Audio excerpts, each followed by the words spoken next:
Baik, bismillahirrahmanirrahim. Assalamualaikum warahmatullahi wabarakatuh. Sebelumnya perkenalkan, nama saya Nurfani Raihan dengan NIM 12120201904. Video ini saya buat untuk memenuhi tugas ujian akhir semester pada mata kuliah Filsafat Islam yang diampu oleh Bapak Yudi Irfan Daniel MAG. Pertanyaan yang pertama yaitu, teori emanasi ini adalah pandangan filosofis yang menunjukkan bahwa alam semesta dan segala isinya itu berasal dari atau merupakan emanasi dari suatu sumber yang lebih tinggi. Jadi teori emanasi ini menyatakan bahwa semua alam semesta ini beserta isinya itu ada penciptanya atau diciptakan oleh suatu entitas ilahi seperti Allah, ya, apabila di dalam agama Islam gitu. Kemudian menurut filsuf barat mengatakan bahwa alam semesta ini adanya karena proses evolusi yang terjadi melalui proses-proses ilmiah gitu dan hukum fisika tanpa perlu mengandalkan adanya pencipta gitu. Nah, menurut saya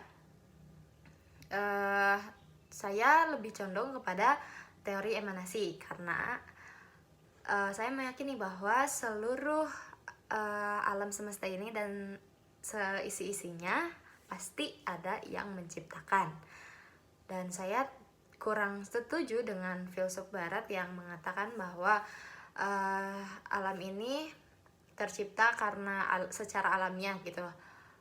Iya, memang benar secara alamiah, tetapi pasti sebelumnya itu ada yang menciptakan, tidak semata-mata tiba-tiba ada seperti itu. Nah, Ibnu Sina dan Mullah Sadra ini merupakan dua filsuf muslim yang terkenal. Juga mereka tuh memiliki pandangan yang berbeda terhadap hakikat jiwa. Nah, menurut Ibnu Sina, jiwa ini merupakan substan yang menciptakan diri dan berada di dunia berdasarkan kebijakan seseorang. Kemudian menurut Ibnu Sina juga jiwa adalah penyembunyian dan penampakan dari kebijakan seseorang yang dapat mengalami perubahan dan pengaruh lingkungan.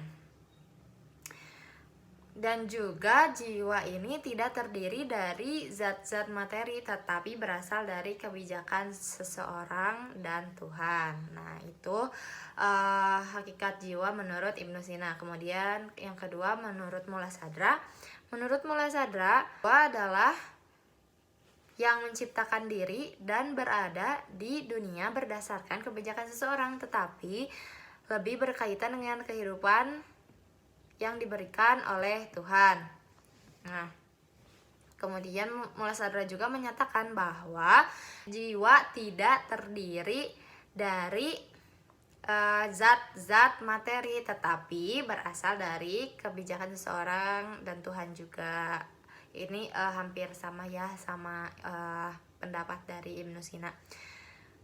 Kemudian Mullah Sadra ini menganggap bahwa jiwa merupakan bagian dari pikiran dan kehidupan seseorang.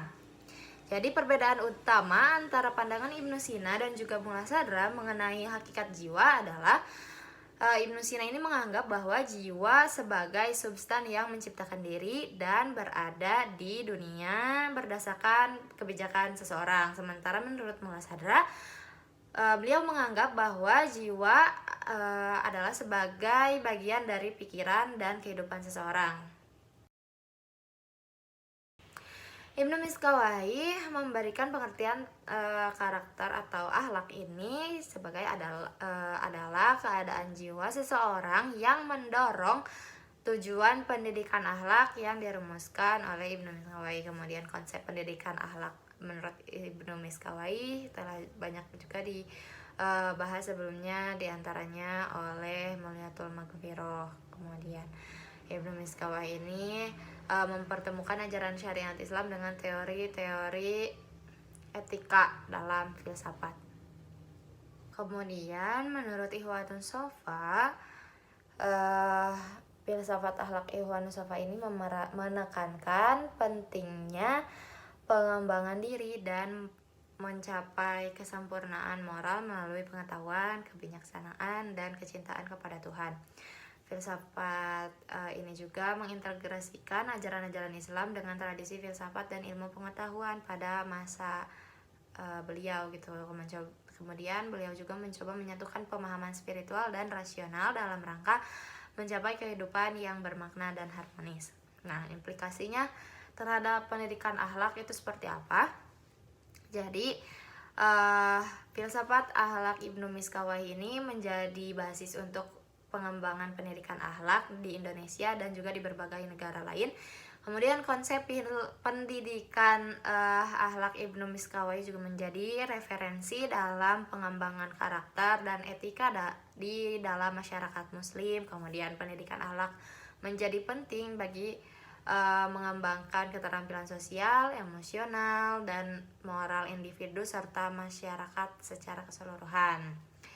Nah, jadi secara keseluruhan Ibnu Miskawah ini memberikan pengertian yang lebih komprehensif tentang karakter dan tujuan pendidikan akhlak yang menjadi basis untuk pengembangan pendidikan akhlak di Indonesia dan di berbagai negara lainnya. Nah, menurut Imam Al-Ghazali terdapat hubungan yang erat antara akhlak, ilmu, dan juga tauhid. Dalam kitabnya yang berjudul Ihya Ulumuddin, Al-Ghazali menyatakan bahwa akhlak merupakan sifat yang tertanam dalam jiwa dan bahwa akhlak yang baik ini merupakan hasil dari pengetahuan yang benar tentang Allah dan keyakinan yang kuat terhadap Allah ya. Jadi bagi Al-Ghazali, ilmu dan tauhid memainkan peran yang penting dalam membentuk akhlak seseorang.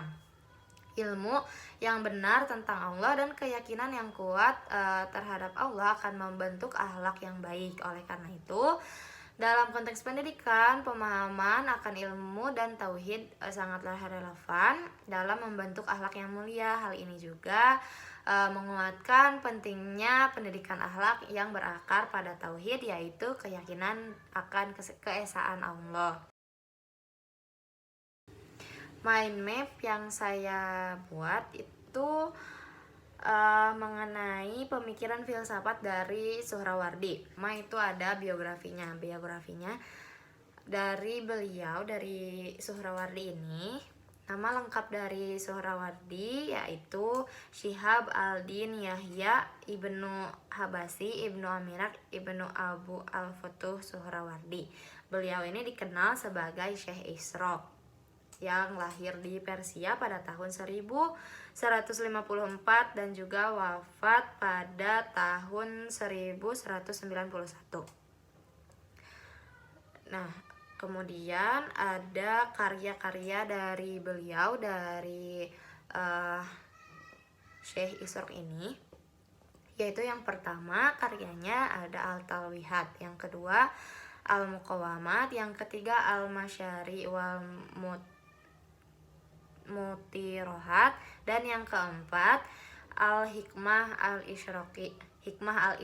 Nah, karya yang paling terkenal dari beliau ini yaitu Hikmah Al-Isyraqi. Kemudian pemikiran filsafat dari Suhrawardi ini yaitu filsafat iluminasi, terkenal dengan filsafat iluminasi itu.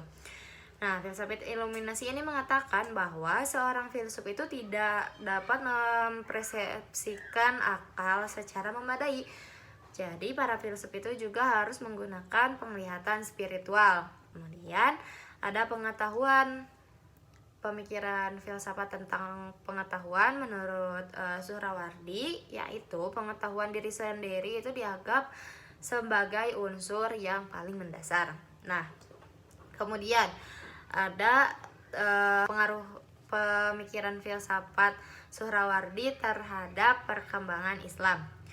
Jadi dari abad ke-10 Hijriah atau 16 Masehi sampai saat ini, Pemikiran filsafat dari Suhrawardi ini sangatlah berpengaruh. Filsafat iluminasi yang mencirikan metode dan pandangan filosofis individual yang lebih mengedepankan landasan logis epistemologi non Aristotelian.